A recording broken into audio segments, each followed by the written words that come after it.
উপজেলা পরিষদের দ্বিতীয় ধাপের নির্বাচনে ৩০% বেশি ভোট পড়েছে বলে জানিয়েছেন প্রধান নির্বাচন কমিশনার কাজী হাবিবুল আওয়াল। মঙ্গলবার রাজধানী আগারগাঁওয়ে নির্বাচন ভবনে নির্বাচন পরবর্তী সংবাদ সম্মেলনে তিনি এ তথ্য জানান।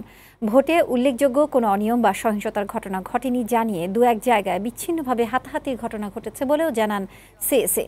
নির্বাচনে প্রশাসন তৎপর ছিল। ৩০% ভোটার উপস্থিতি কোনো সুখকর বিষয় নয় জানিয়ে সিএসএ আরও বলেন, দেশের একটি বড় দল নির্বাচনে অংশ না নেওয়া এবং জনগণকে ভোটে অংশগ্রহণে নিরুৎসাহিত করার প্রভাব পড়তে পারে। সুষ্ঠুভাবে নির্বাচন পরিচালনা করাই নির্বাচন কমিশনের প্রধান লক্ষ্য বলেও জানান প্রধান নির্বাচন কমিশনার।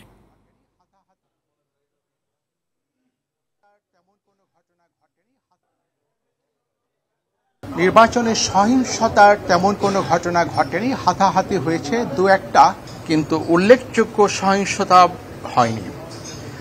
নির্বাচনটা মোটামুটি ভালোই শান্তিপূর্ণভাবে অনুষ্ঠিত হয়েছে এবং নির্বাচনে উপস্থিতির যে হার সেটি এ পর্যন্ত আমরা যেটা পেয়েছি এটি 30+ হতে পারে।